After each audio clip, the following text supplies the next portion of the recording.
Welcome to the We Grow Together podcast, where we believe that our collective growth is the key to unlocking our individual potential. I'm your host, Laura DiFrancesco, entrepreneur, corporate attorney, investor, and founder of Dean Street Law, Flourish Co-working Space, Ethereal Farms, Laura DiFrancesco, LLC, and a few more. In each episode, I'll be sharing solo insights and engaging in thought-provoking conversations with community leaders, entrepreneurs, and innovators. Together, we'll delve into inspiring stories, best practices, and tactical tips, all rooted in our philosophy that we grow together. Our mission is to support, educate, and celebrate billions of women and entrepreneurs in the pursuit of their dreams, embracing their most authentic self, and living a well-lived life. Join me as we explore entrepreneurship, lifestyle design, wellness, and a lifetime of learning. Whether you're an aspiring entrepreneur, a seasoned business owner, or someone looking to design a life you love, this podcast is for you. Tune in to the We Grow Together podcast, because by sharing our stories and learning from one another, we can achieve more than we ever thought possible.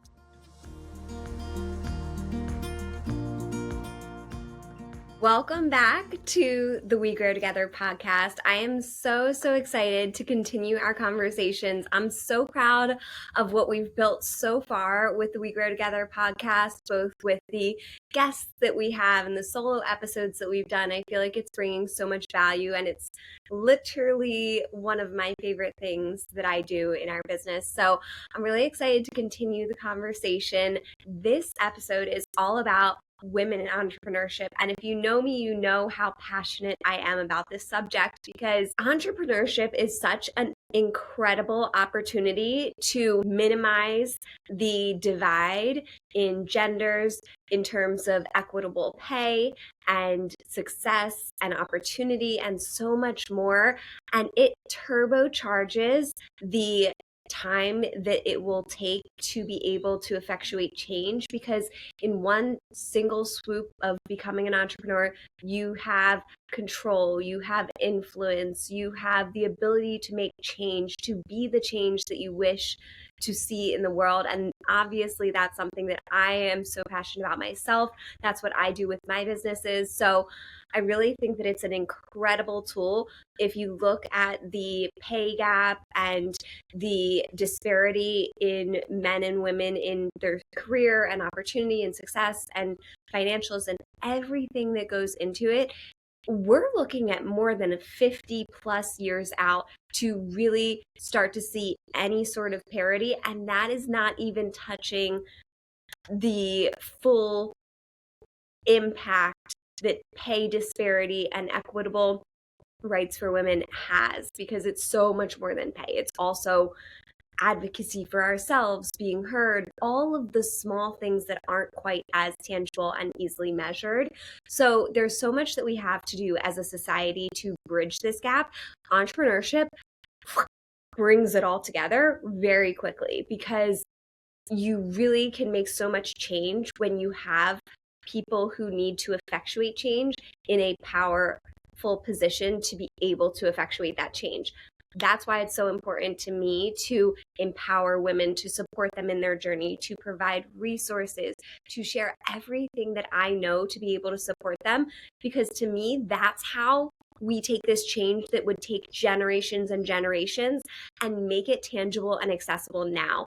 So I'm excited to dive into this topic. I have had the very wonderful privilege and honor of speaking to many universities about women in entrepreneurship: Westchester University, Villanova University, Immaculata, and so many more. If it's something that you'd like for me to speak about at your university as well, I would be happy to do so, or at your organization. If we start to have these conversations in a way that's not pointing fingers, in a way that's productive, there's so much change that we can effectuate as a whole, as a community, as a society. Let's dive into some of these tougher topics around where are the pain points right now.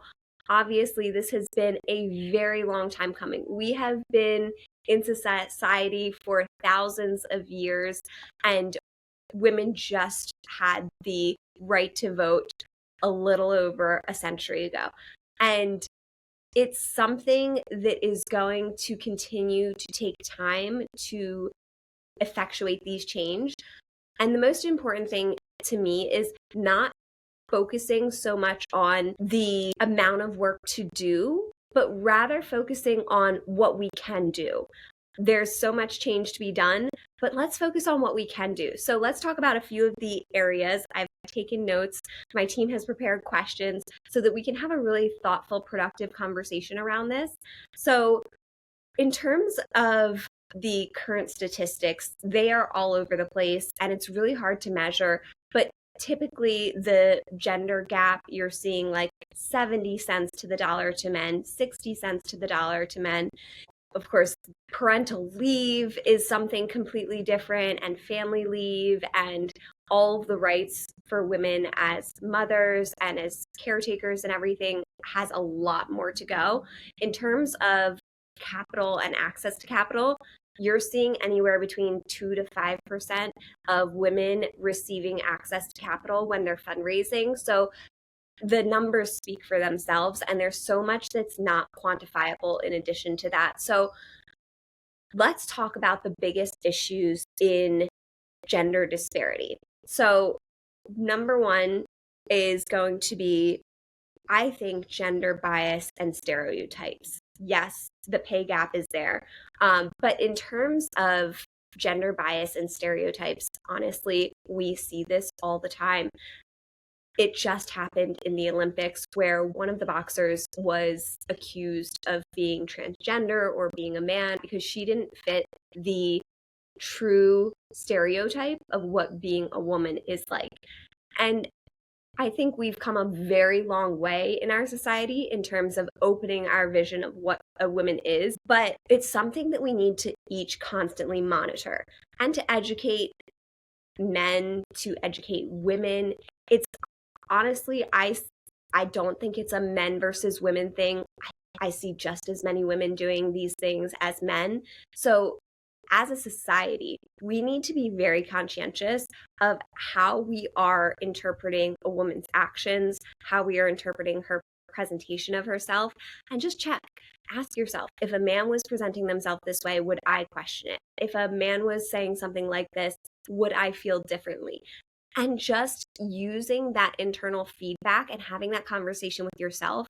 And if you see something, say something. If you see someone making a mischaracterization, say something.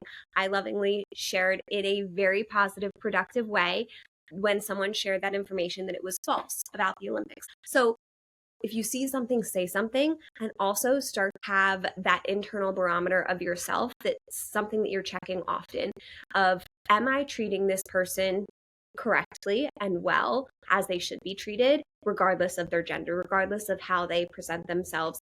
It's so important that we embrace this because obviously men and women are going to have different strengths and weaknesses, but it's not even men and women that have different strengths and weaknesses. It's person to person. You can have such a wide variety of how you present yourself, how you think. And we just had this episode on golden brained, analytical versus creative. And I think sometimes a lot of those stereotypes as like maybe women are more flowy and more, inspired and more go with the flow, etc. There are a lot of analytical women, and I'm one of them, and that's okay. And maybe we just need to really think about how we classify and talk about this as a whole. Most importantly to me, as you're thinking about gender stereotypes, biases, talk about things with compassion. We don't need all of the attacks or the defensiveness or anything like that. We want productive, respectful conversations. If you see something and you need to say something, don't attack the person. Come at it with compassion and empathy. Hey, I just was thinking, have you thought about this? Have you thought about how this might be impacting your view? And when you talk about something with compassion, if someone feels attacked, they're going to attack back. or they're going to not learn the lesson that needs to be learned.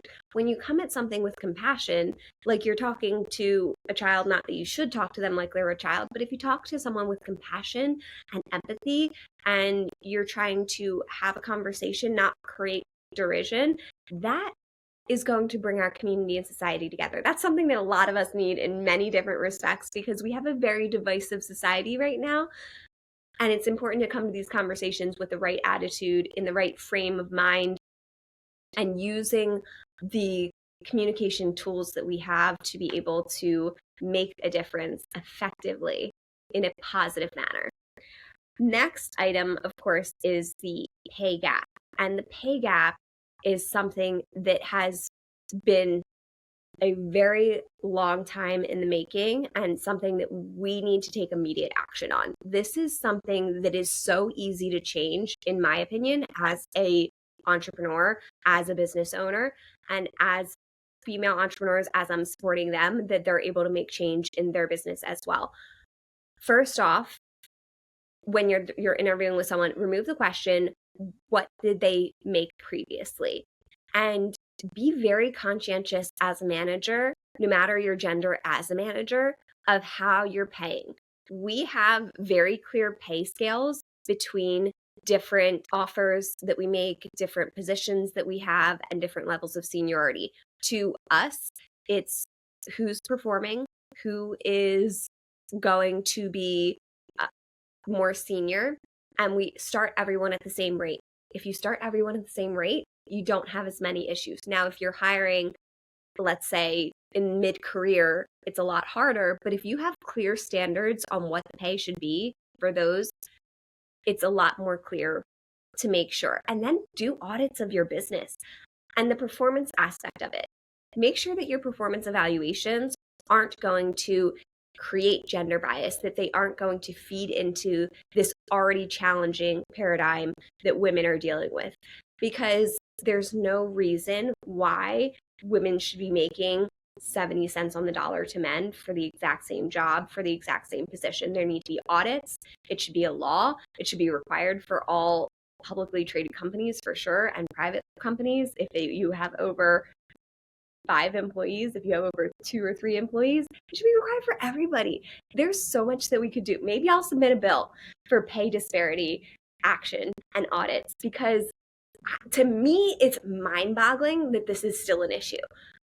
I think there's a lot more gray when you're talking about performance reviews, when someone's in mid-career, where it's a lot less clear, where there's different roles. But it should be very easy to eliminate pay gaps where there's the exact same role, exact same function, exact same seniority. So there's a lot that we can do as a society here. And I encourage you to have these conversations, to speak up. In terms of how you can address it as an employee versus an employer, have candid conversations about your pay. Have candid conversations about your pay with other people within your company, with other people within your industry. And I do think part of the pay gap is also that we don't have women moving up in ranks of seniority the same way we have men. For instance, in the legal field, you have 12 to 16% generally is what is quoted as the amount of women as senior partners. If you're talking about board of directors, on the board of directors of publicly traded companies, it is a joke how little parity there is in terms of gender and diversity within board of directors. C-suites is another thing. So making sure that as you're elevating, if you're a manager or if you're a woman who is in a position where they're applying for something as a manager, make sure you're thinking critically about the career path of the women in your business. It's not enough to just have a position open, have a C-suite position open, have people apply to it, and accept who's a good candidate and give an offer to who's a good candidate. That's not enough. We as managers, as CEOs, need to be thinking critically about the ascension plans of our team members. I was just working on this last night. I have team members who I'm employing, and I've already created ascension plans for them. How can they evolve within the business? What would they need to get to each level of management or of increase in responsibility or title in the business? We need to be proactive to make sure that women are raising to the top of organizations, because that's the only way we're going to be able to effectuate change on a greater scale. And then as a woman who is considering applying for the more senior positions, one of the biggest things that we hear all the time is don't count yourself out, because men will apply for a position that they have maybe 50% of the qualifications for, and most women will wait until they have 90, 95%, or 100% of the qualifications for that job posting. For me, I apply for things regardless of what people think I'm qualified for or not. They can tell me that I'm not qualified. I'm never going to count myself out. So that's something that's been a strong suit of mine that I encourage you to really embrace within yourself. Never count yourself out.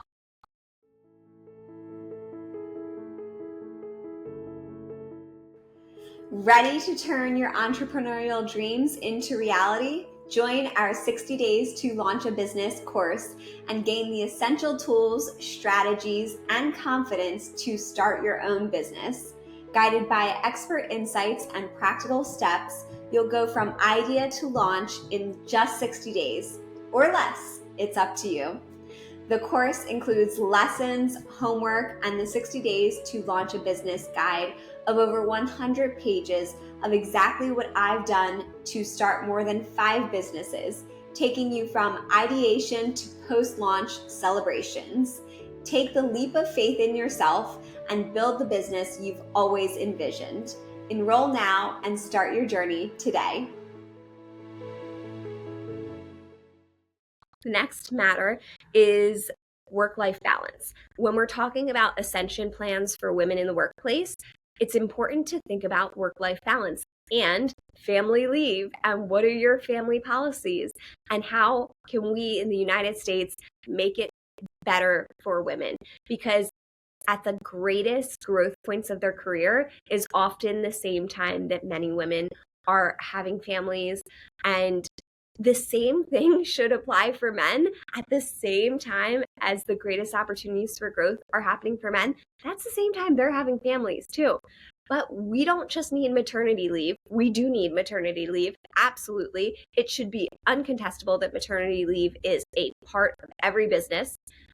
But we also need paternity leave, because it shouldn't be up to the woman to take themselves out of their career for 3 months or 6 months or whatever they need to be able to take that responsibility for the family, or paternity leave rather, is just as important as maternity leave. We need to have these conversations and think about things holistically. What is impeding women from rising to the top? I will also say toxic workplace culture is definitely another of them. And that's also why you see many women becoming entrepreneurs, because you have such toxic workplace environments where they can't see and envision themselves in the future having a life that they want with work-life balance. Personally, having worked in big law, I think it should be illegal that someone works 16, 19, I worked 22-hour days. It should be illegal. Just because someone is on salary does not mean that they can work or should work 300 billable hours in a month. That is not sustainable. It's not going to deliver the best quality for your company, for your client, and it's certainly going to burn out your employees. So we need to do so much in terms of management, as a society, as individuals, to develop better work-life balances. I personally think the work from home, where it's become more accessible, is a phenomenal tool for men and women. It's not just focusing on what the women's access to these rights are, also the men, so that men can take their children to the doctor's office, so that men can pick their kids up from school, so that we're able to really bridge this divide between stereotypical gender roles in a family, so that we're able to continue to support women in the growth of their career. It's something I'm very passionate about at my companies, and something that I think all Fortune 500 companies, all publicly traded companies, all companies whatsoever need to be talking about to really reduce the gender inequality in family policies in the workplace. To me, that is one of the biggest influences into work-life balance, that and the expectation of hours. Another thing that is not as often noticed is that typically the people that work the most, that are given the most responsibility, are those that are the most successful. Typically, you're not going to give an important project to someone who's not performing well. And so as managers, people who are assigning work, we need to constantly think of, well, am I just continuing to pile more and more and more projects on successful women and not addressing the fact that there are underperformers in the business? Because it's not fair to continue to give them so much more work, impeding their work-life balance. And then you're going to lose your best asset in your business. You need to address underperformance. There needs to be an equitable solution so that the high performers in a business do not end up being the ones burnt out. It's not good for your business. It's not good for them. It's not good for us as a society. It's not good for our GDP. So we need to find a solution to this. Next item, getting a lot of societal change that we need to make here. So the next item is networking and mentorship. It is so important for women in the workplace to have peers and someone more senior from them to be able to give them advice, and someone in a different industry. I've seen so many women seek out coaches, formal mentors. I have been paired with mentors in my legal experience. None of my mentors in the legal experience that I was formally paired with were ever a good solution, but it is better to, at least for a company, to be working towards making sure that there's mentorship and training and leadership. But you have to be very careful. Sometimes some of the biggest hazing, harassment that I've received in my career has been from more senior women. And it's a very unfortunate part, something that we as our generation are elevating in our careers need to be very conscious of. And I think we as a generation are much more conscious of this, is not taking something out on a younger generation of women because they have something more fair or more equitable. But I will say some of the worst treatments that I've ever received have been from women, including some of my female mentors. So it's important to make sure too that as management, people that we're pairing with are good humans doing good things. And we obviously want to give all of these opportunities to women to be mentors, to be leaders, absolutely. But we also have to just check in with the mentee and say, how is this mentor relationship going? Do you feel like it's productive? Do you feel like it's helping you? Check in with the mentees. Check in with the people who are really trying to do their best to make it in their career. Because if it's not a good situation, it shouldn't just be, here, two people are assigned with each other, and your mentor, your mentee, have fun, good luck.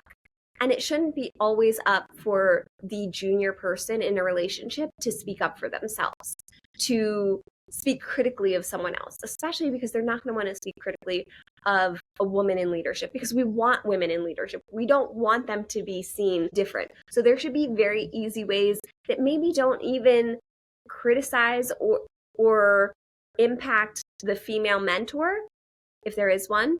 And then also, maybe there should also be male mentors. Maybe it should also, don't just always try to pair women with women. Also pair women with men so that they're hearing a different perspective, so that they're hearing different advice. I think there's a lot that we can do in our mentorship programs. I try to be very, very one-on-one, high touch with all of my employees. So every month I meet with every single employee. How are things going? How's the rest of the team? How is the mentor relationship going? Check in with the people on your team to make sure that people aren't just checking the box to check the box and fulfill a company policy, that these company policies are actually successful. It's really important.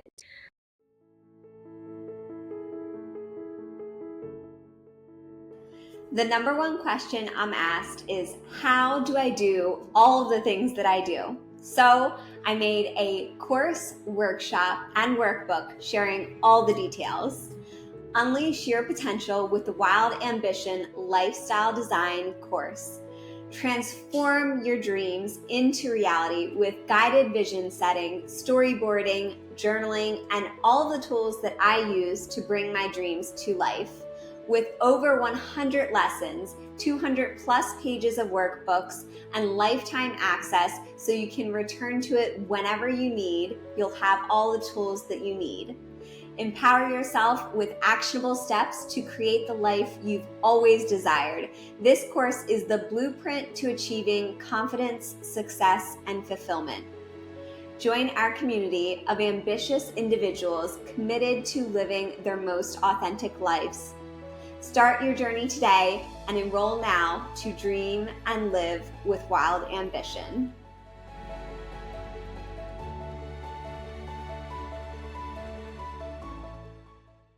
The next item, which I'm really excited about, is access to capital. I have done a lot to promote better access to capital. I have a lot on the frontier that we're going to be talking about further in the podcast and that I'll be announcing in the next couple months with respect to access to capital. As you know, I'm a mergers and acquisitions attorney. I also specialize in fundraising and I help women entrepreneurs access capital. But the reality is that typically 2 to 5% of funding goes to women for many reasons. One, not as many women apply for capital. Absolutely. Mostly because women don't know that that's a viable option.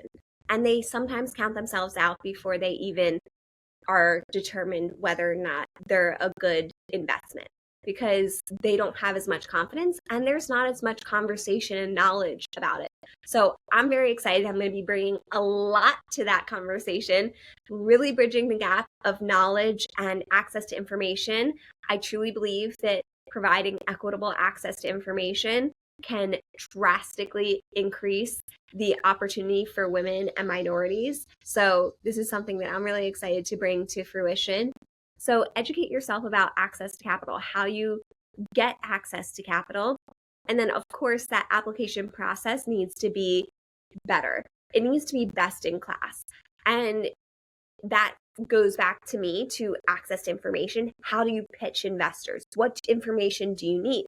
Know that you need prior financials. You need all the financial information of your business, profitability, profit per unit, profit per service, profit per employee, all of that information.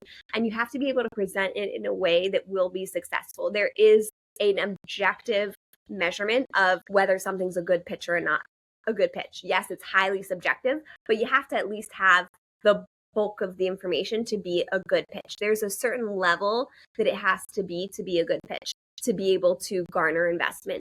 The next is connections and networking and having access to investors, which are typically men. So building that network, making sure that you are doing your part, and then the investors need to be doing their part. We have some phenomenal organizations that are funding women only, funding women and minorities, funding minorities. But every single investor should be thinking critically when they receive applicants of, am I treating these fairly? What am I doing and what can I do to bridge that gap so that women are getting greater access to capital? Do I need to have conversations with women entrepreneur universities about funding and getting access to capital? How can I do my part to make a difference? If each of us think of how we can do our part to make a difference, it will make a tremendous difference as a whole. Let's get into how to overcome the challenges. I've talked about those briefly between all the different conversations we've had with respect to what some of those biggest pain points for women currently are in society. Building confidence. To me, one of the best ways to build confidence is to build confidence in an area that's fun and exciting, and that confidence will naturally flow through all of the different aspects of your life. So I build confidence through riding and jumping and gymnastics and throwing myself through the air and falling on my face and picking myself back up again and doing it again. That builds resilience. It builds confidence. If you can throw yourself through the air and fall and do it again, if you can ride a 1,200-pound horse and fly through the air and have some wobbles, whatever your passions are, they don't have to be that extreme. Do them, because your hobbies are a phenomenal way to gather and generate confidence in your life that will permeate through the other aspects of your life. In addition, start taking risks. Start asking yourself, if you are counting yourself out in your head, be so self-aware. Listen to your internal monologue. If your internal monologue is counting yourself out, or it's weighing you down, or it's doubting, cut it off. Start taking action. Start taking risks. Start to see how things work out for you. And then look to all of that evidence that things are working out for you, and that will build confidence. But you have to take action. Confidence isn't built by sitting down or staying back or holding yourself back. Confidence is built by taking action, experimenting, and continuing, and understanding that there is no such thing as failure. Failure is finality. If there isn't a finality to something, there isn't failure. It's just an evolution of excellence. To me, there could not be anything more true than that. The next opportunity is seeking and creating opportunities. Look for opportunities in your life. Know what you want. Spend time within yourself. Spend time listening to yourself, building your dreams, thinking of what you want, and then seek that out. I am constantly refining what I want in life and seeking those opportunities. When I registered just this past week for a conference, I have been pitching myself to be a speaker at various conferences. And when I registered to the conference, it gave me an automated, "We look forward to having you at the conference." And I said, "Thank you so much. I can't wait. I just bought my ticket. Please let me know if you need any speakers or moderators. I would be happy to assist." And they responded back a couple days later, despite the fact that I've pitched them twice already about being a speaker or moderator. They just messaged me back and say, "Hey, actually someone fell through, someone dropped out. We would love to consider you." So even when you don't hear positive results, keep trying, keep seeking out those opportunities. It is always worth it. And don't worry about the no's. Don't worry about someone saying something doesn't work or you're not right for it. Continue to try. Even continue to try with the same people. Don't be the person that is annoying and not going hurt your chances, but be the person that advocates for themselves. And don't worry if someone says no. It just might not be the right time. They may have already figured out what they want to do for something. Continue to try. So important. And then the next is leveraging support systems. Build your network. Build your network of successful people who are women, who are men, who are in your industry, who are not in your industry. Really build your support system and build it at home. Make sure that you have a healthy, happy relationship that's supportive, that's fueling your dreams, that you are surrounding yourself by friends who support your dreams, who believe in you. I love my family to bits and pieces. They go through phases. They are always my number one supporter, but they have the hardest time seeing how I'm going to bring something to life. So if you have those people in your life, you don't need to cut them out. Just be very conscientious with the information that you share with them and the phase of your dreams development that you bring them in on. If they're a hard to believe person, then maybe they come in a little bit at the end to celebrate your success. That's okay. Not everybody in your family, especially when it's blood, has to be your number one supporter and see your vision. It's amazing if they're your number one fans. My family are my number one fans, even if they can't see my vision. But everyone you can in your life, choose to support yourself with people who lift you up, who support you, who help you bring your dreams into reality. And the next is continuous learning and adaptation. You know, I constantly say I am an everyday evolution of myself. It's one of the biggest reasons that I've been so successful. Continue to learn, continue to invest in yourself, continue to try, experiment, adapt. That builds confidence, that builds skill, that builds excellence. And before you know it, your dreams will be inevitable. And our dreams as a society, as women, as a whole, it will be inevitable that there is equity and there is pay parity and that there is so many more opportunities for women in society in the workplace overall. So I'm really excited. This has been a phenomenal conversation. It's so important to celebrate our success little by little. There's so much that we need to do to maintain and build and generate equity for women, but we need to celebrate every success, whether it's a promotion party, just like we would have a birthday party or a bridal shower or a baby shower, or sharing and supporting and cheering each other on, or it's taking a moment to celebrate the wins that we have in our businesses that we work in, our businesses that we lead, or our society as a whole. Celebrate every little success that generates that momentum so that we can continue to effectuate this change that we need to have in this world. And of course, share with each other books, resources, people that inspire you. Support one another. Go out of your way to support one another, to be the change that you wish to see in the world, to help others be the change that you wish to see in the world. There's so much that we can do. I'm excited to continue to develop this journey with you. If it's something that you would like for me to speak about at your organization, at your university, I would be happy to. Women in entrepreneurship is one of my favorite topics, and it was such an honor when I was invited back for Women in Entrepreneurship Week at Villanova University, because since I was a toddler, I was dreaming of going to Villanova University. I had the sweatshirts, visited the campus when I was a little kid, and continued to fall in love with it for so long. And I always dreamed of being an entrepreneur. And so it was the pinnacle of my career to be invited back to the Villanova University Women in Entrepreneurship Week to speak as an entrepreneur and a Villanova graduate. But whether it's Villanova or any other school or organization, I would love to speak on this topic. And be sure to share all of your favorite clips and parts of this episode. Tag me on social media at Laura DiFrancesco. Share links, text it to your friends, whatever we need to do to share the message and continue to build us up as women in society to bridge that gender gap, to be able to effectuate the change that we want to see in the world. I'm excited about our next episode. We're going to be diving into, if you want to become an entrepreneur, we're going to be diving into the ground up essentials of entrepreneurship. So I'm excited to see you in the next episode.